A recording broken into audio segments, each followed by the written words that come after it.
విషమే vision లేదు, DPR తయారీకి ఏడాది పడుతుందన్న సీఎం 1,50,000 కోట్ల వ్యయం ఎలా చెప్పారు? ఎస్, అది కదా, డిపిఆర్లే సిద్ధంగా అన్నప్పుడు 1,50,000 ఎట్లయితుంది? ఇగో దీనికి ఇంత ఖర్చు పెడతాను, దీనికి ఇంత ఖర్చు పెడతాను అని నువ్వు మ్యాపే వేయలేనప్పుడు, ఏ పని ఎప్పుడు మొదలు పెడతావో తెలియనప్పుడు, 56 కిలోమీటర్ల పరిధిలో విస్తరించి ఉన్న మూసీ నదికి ఎక్కడ మొదలుపెట్టి ఎక్కడ ఎండు కార్డు వేస్తావో చెప్పనప్పుడు 1,50,000 కోట్లు అని బడ్జెట్ని ఎట్లా కేటాయించినావు నువ్వు? 1,50,000 కోట్లు అవుతుందని ఎట్లా చెప్పగలిగినావు నువ్వు? డిపిఆర్ఏ లేపావే.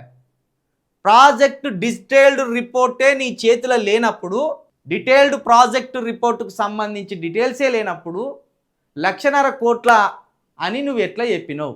ఇప్పటికే దానికి సంబంధించి 1,50,000 కోట్ల నుంచి ఏమైనా డబ్బులు తీసి వాడుకున్నారా కూడా కొంత బీఆర్ఎస్ వాళ్ళు బయట పెట్టండి. మరి 1,50,000 కోట్లు అన్నాడు ఆయన సంవత్సరం కిందనే. కాబట్టి ఆ 1,50,000 కోట్ల బడ్జెట్ ఏమన్నా వీళ్ళు దాంట్లోకి వెళ్ళి వాడుకునే ప్రయత్నం చేసింలా, ఆ పైసలను కూడా దుర్వినియోగం చేసింలా అనేది కూడా దాన్ని బయటికి చెప్పండి. మూసీ బ్యూటిఫికేషన్ పేరిట లూటికి స్కెచ్, ఇది ఎప్పుడు అన్నారు, అది బ్యూటిఫికేషన్ కాదు, లూటిఫికేషన్. తెలంగాణ పైసలను కొల్లగొట్టడానికి, తెలంగాణ ఖజానాను కొల్లగొట్టడానికి లూటిఫికేషన్ తప్పచ్చి అది బ్యూటిఫికేషన్ కాదు అని చెప్పింది అన్నట్టు కేసీఆర్ గారు. అందుకే దాన్ని ప్రక్షాళన చేయడం అంత ఈజీ ముచ్చట కాదనే మూసీ నది పేరు, మూసీ బ్యూటిఫికేషన్ అనే పేరుతోటి ఆ ఫ్లవర్స్ను ఆడబెట్టడము, ఆ మురికి అంతా సమాజానికి కనబడకుండా కవర్ చేయడము, ఇది చేసింది.